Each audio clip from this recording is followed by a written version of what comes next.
राधे राधे भक्तों, जय श्री कृष्णा। आपका स्वागत है अपने चैनल लड्डू गोपाल में। आप सब कैसे हो? आशा करते हैं आप सब अच्छे हो, क्योंकि आप पर लड्डू गोपाल जी की कृपा है।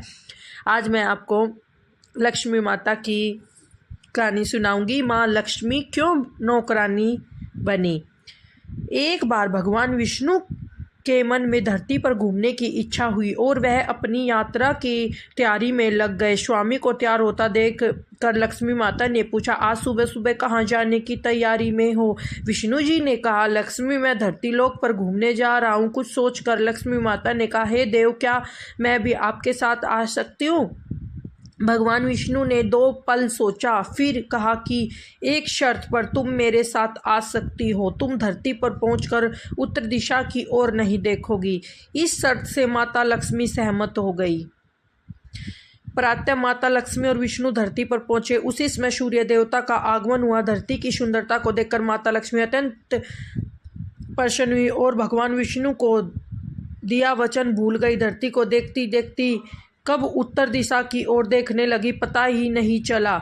उत्तर दिशा में माता लक्ष्मी को एक बहुत ही सुंदर बगीचा नजर आया और उसी तरह से खुशबू के साथ बहुत सुंदर सुंदर फूल खिले थे।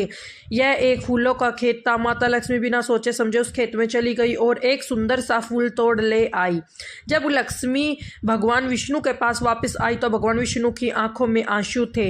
भगवान विष्णु ने माता लक्ष्मी को कहा, किसी से बिना पूछे उसका कुछ भी नहीं लेना चाहिए और इसके साथ अपना वचन भी याद दिलाया। माता लक्ष्मी को अपनी भूल का पता चला तो उन्होंने भगवान विष्णु से इस भूल की माफ़ी मांगी। भगवान विष्णु ने कहा, तुमने जो भूल की है उसकी सजा तो तुम्हें मिलेगी। जिस माली के खेत में तुमने बिना पूछे फूल तोड़े हैं, यह भी एक प्रकार की चोरी है, इसलिए तुम 3 साल तक माली के घर में रहोगी। इसके बाद मैं तुम्हें बेखुंड वापस बुलाऊंगा। माता लक्ष्मी ने चुपचाप सर झुकाकर वचन स्वीकार किया और माता लक्ष्मी एक गरीब औरत का रूप धारण करके उस खेत के मालिक माधव की झोपड़ी पर गई। माधव ने पूछा, बहन तुम कौन हो और इस समय तुम्हें क्या चाहिए?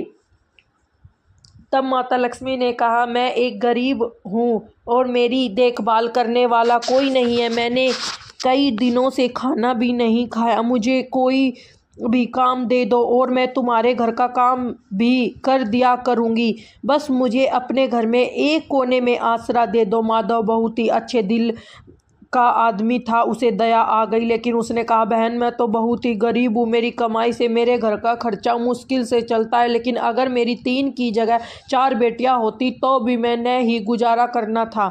जैसे रूखा सूखा हम खाते हैं उसमें खुश रह सकती हो तो बेटी अंदर आ जाओ। माता लक्ष्मी को अपनी झोपड़ी में शरण दे दी और माता लक्ष्मी 3 साल उस माधव के घर पर नौकरानी बनकर रही।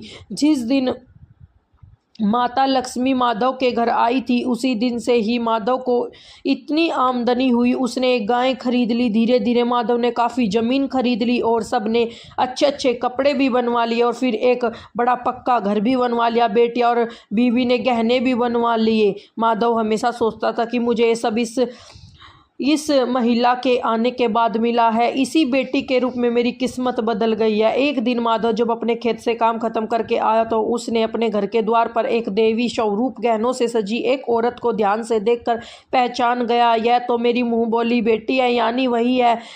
वह पहचान गया कि यह तो साक्षात माता लक्ष्मी है। माधव का पूरा परिवार बाहर आ गया और सब हैरान होकर माता लक्ष्मी को देख रहे थे। माधव बोला, माता हमें माफ़ करना, हमने अनजाने में आपसे घर का और खेत का काम करवाया। माता यह कैसे अपराध हो गया? माता हम सबको माफ़ कर दे। माता लक्ष्मी मुस्कुराई और बोली, हे माधव, तुम बहुत ही अच्छे और दयालु व्यक्ति हो। तुमने मुझे अपनी बेटी की तरह रखा है। इसी के बदले तुम्हें वरदान देती हूँ कि तुम्हारे पास कभी भी खुशियों की और धन की कमी नहीं रहेगी। तुम्हें सब सुख मिलेगा जिसके तुम हकदार हो। और फिर माता अपने स्वामी के द्वार पर भेजे रथ में बैठकर बेखुंड चली गई। और गुरुवार को भगवान विष्णु की उपासना बहुत फलदायी मानी गई है। अगर इस दिन भगवान विष्णु के पूजा की जाती है तो बहुत ही फलदायक मानी जाती है। अगर इस दिन भगवान विष्णु के इन मंत्रों का जाप किया जाए तो निश्चय धन संबंधी हर परेशानी दूर हो जाती है। हे लक्ष्मी पति भगवान विष्णु, आप महादानी हो। आप एक सामान्य दानदाता ही नहीं बल्कि बड़े दानी हो। इस संसार में कहा जाता है कि जो हर जगह से निराश हो गया, आपके पास से कभी भी खाली हाथ नहीं जाता। आप उसकी इच्छा पूरी करते हो। हे प्रभु, उसी तरह मुझे भी आर्थिक समस्या से मुक्ति दिला। भगवान विष्णु को जगत पालन कहा जाता है। वह पूरी दुनिया के पालनहार है, इसलिए हमेशा पीले फूल और पीले वस्त्र उन्हें अर्पित करने चाहिए और इस मंत्र से उनका स्मरण करना चाहिए। इससे जीवन में सकारात्मक विचार और घटनाओं का विकास होता है। भगवान विष्णु और लक्ष्मी की पूजा जिस घर में होती है, वहाँ सुख और समृद्धि का भी वास होता है।